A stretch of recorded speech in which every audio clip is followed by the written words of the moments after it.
Todo arte es hijo de su tiempo y ya sea una novela de ficción, una pintura pop e incluso un cómic de superhéroes, sus creadores van a tener en cuenta, consciente o inconscientemente, aquello que les rodea en su día a día. Esa es la premisa que estaba dando vueltas por la cabeza del guionista Denny O'Neil a finales de los años 60. O'Neil no era un autor menor, había sido trasladado a DC después de que la editorial comprase Charlton junto a autores como Steve Ditko o el editor Dick Giordano, y se encontraba guionizando la Liga de la Justicia. Sin embargo, ser un joven guionista en DC era complicado, debido a que sus oficinas estaban repletas de hombres trajeados que veían con malos ojos los avances a la Marvel de los que O'Neil hacía gala. Como recitaban las canciones de Bob Dylan y unos hábitos de consumo acordes a los nuevos tiempos cambiantes, los jóvenes comenzaban a distanciarse de unos personajes patrióticos que defendían un sistema a sus ojos injusto y cruel. Conocedor de estas circunstancias, consideró que debía plasmar esta realidad en sus historias. Tras comenzar a tantear con el relanzamiento de la nueva Wonder Woman, la divina providencia le acercó aún más al personaje de Linterna Verde, otro habitual del supergrupo. Resultaba que las ventas de su colección no eran las de hace casi 10 años y Hal Jordan estaba perdiendo adeptos a medida que se acercaban los 70. Es en este contexto que Julius Schwartz, uno de los artífices de la Edad de Plata y editor de la colección, decidió apostar por el joven talento del guionista.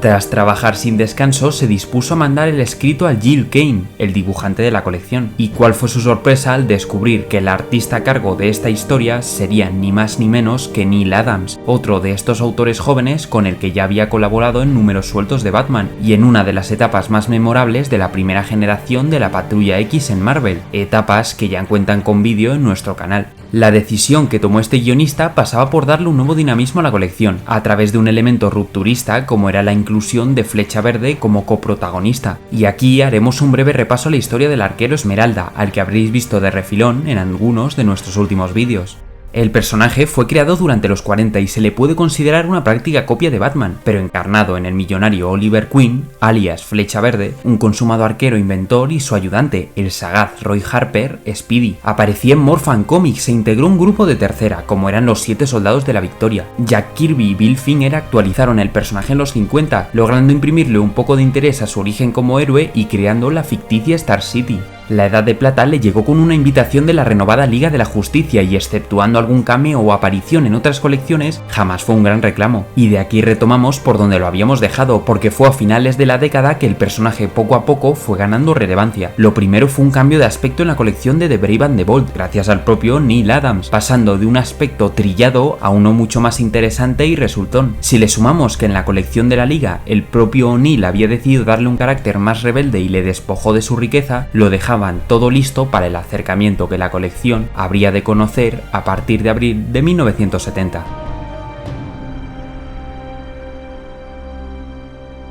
Ningún mal podrá escapar de mi vigía es el título escogido por O'Neil para la primera aventura de nuestros héroes, en la que el vigilante espacial comienza por despachar una reyerta callejera, ayudando, de paso, a un inocente caballero. Por sorpresa, Flecha Verde salta a escena y de forma inimaginable poniéndose del lado de los violentos del barrio. Porque como Linterna descubriría en unos instantes, resultaba que dicho edificio estaba siendo víctima de la especulación inmobiliaria y las decenas de familias que vivían en el mismo iban a ser desahuciadas, haciendo que la comunidad empezase a rebelarse ante estas prácticas corruptas. Para cerrar esta introducción, uno de estos humildes inquilinos afroamericano apela directamente a Jordan preguntándole el por qué, al trabajar para los de piel azul o defender a los de piel naranja, púrpura o blanca, nunca había hecho un esfuerzo real por ayudar a los de piel negra, sumiendo a nuestro protagonista en un mar de dudas que le acompañaría en años futuros. Es tras reflexionar sobre sus actos y sobre aquel juramento cuyas palabras han abierto este capítulo que intentaría hacer cambiar de parecer al empresario corrupto, sin resultados.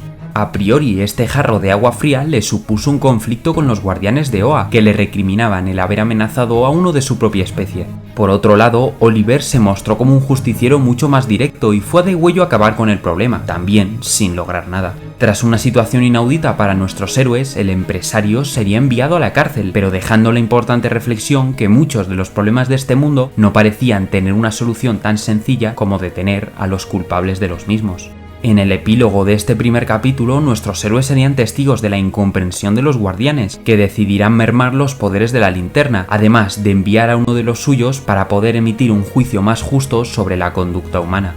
Y así comenzó la etapa más legendaria de ambos personajes, en la que sus personalidades, como habréis podido comprobar, representaba una América con tintes conservadores y otra más progresista. Con la intención de mostrar al visitante azul esta complejidad moral del ser humano, comenzaría un viaje por toda Norteamérica, acompañados por Canario Negro, que les haría ser partícipes de causas tan candentes de aquellos años como era la lucha por los derechos de los trabajadores contra el caciquismo, el poder y el peligro de las sectas con tintes antisemitas, la puesta en valor de un pueblo que perdía sus territorios, el problema de la corrupción judicial, del racismo, donde aprovecharon para presentar al nuevo Linterna Verde John Stewart, de una sociedad contaminante, de la sobrepoblación descontrolada o de los problemas relacionados con la drogadicción. Si bien seguimos teniendo historias que abandonan momentáneamente este ambiente más mundano y terrenal en pos de añadir un poco de fantasía y ciencia ficción, no olvidemos que era la serie de Linterna Verde, en sus argumentos aún subyacen unas críticas intencionales que sumaban indudablemente a su desarrollo. Es increíble ver cómo un personaje como Linterna Verde duda número a número del juramento que le otorga sus poderes, y cómo Flecha Verde no tiembla a la hora de adoptar una actitud contestataria ante su amigo. Aquí los malos, como ya os habréis percatado, no son los histriónicos y coloridos enemigos a los que estamos acostumbrados. Son aquellos que no acaban en prisión o en algún geriátrico, sino que son humildemente escarmentados o pueden seguir ejerciendo su poder. Ejemplo de ello es el cierre de la serie, el número 89, una historia que trata la conservación del medio natural. Aparentemente los malos son las contaminantes aeronáuticas Ferris,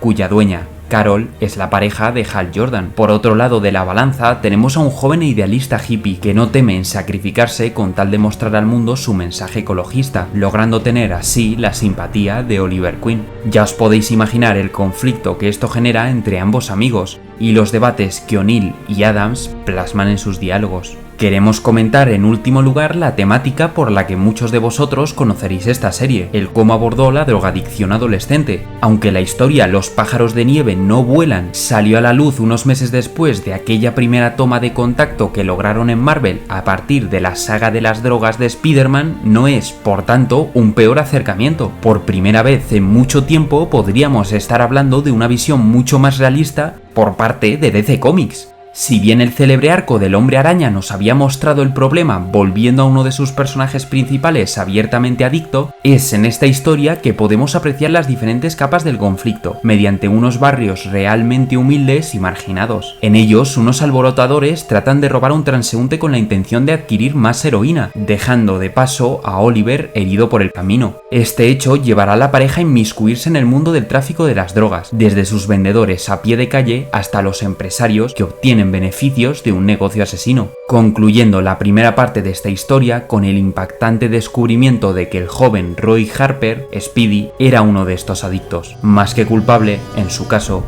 víctima. Una vez solucionado el problema, el desenlace dentro de los cómics fue amargo. Speedy abandona a Flecha Verde tras haberse recuperado gracias a la preocupación que Dina Lance y Hal Jordan le mostraron, una reacción completamente opuesta a la de su antiguo amigo y mentor Oliver. Sin embargo, fuera de las páginas, este acercamiento fue toda una sorpresa, para bien, claro está. Resulta que, como anunciaba la portada del número 86, el segundo de este arco de las drogas, su anterior número fue premiado como mejor historia individual por los premios de la Academia de Artes del Cómic, e incluso el alcalde de Nueva York agradeció este acercamiento por parte de los comic books. Estamos en 1972 y tanto el fenómeno fan organizado como algunas celebridades del momento habían logrado que el medio estuviera en el ojo público, pero de una manera diferente a la caza de brujas de hacía casi 20 años. Poco a poco el mostrar que tu oficio era dedicarte a los cómics volvía a ganar una respetabilidad inusitada y el fenómeno aumentaba a la par que la rivalidad entre las dos grandes casas comenzaba a fraguarse de forma directa.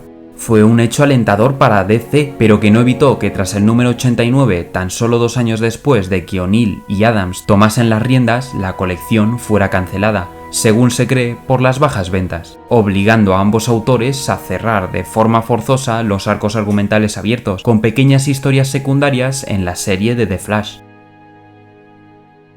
Cancelada o no, el legado e importancia de la serie es algo indudable y no nos podemos achantar al decir que cambió la industria del comic book. En cuanto a la concepción de los propios héroes, podría ser uno de los productos más excepcionales que hemos tenido la fortuna de leer. Y ello lo podemos corroborar comparándolo con su posterior relanzamiento. La serie de Nuestros Héroes Verdosos regresaría en 1976 con O'Neill de nuevo a la cabeza, pero esta vez sin la carga política y filosófica que hizo magistral la primera venida del dúo, y sin el nunca suficientemente mencionado dinamismo de Neal Adams, que como bien elogiamos en su vídeo de Batman, le consolidó como uno de los mejores autores de su tiempo. Los 70 habían llegado a DC Comics y por supuesto que esta colección ayudó a abrir camino en esta nueva época, como también harían los impresionantes mundos de Jack Kirby, nuevos personajes como la Cosa del Pantano o replanteamientos de los héroes de toda la vida. Denny y Neal dieron el pistoletazo de salida para los que serían considerados los mejores años de DC Comics, una editorial que al fin y al cabo había comprendido que sus héroes requerían madurar.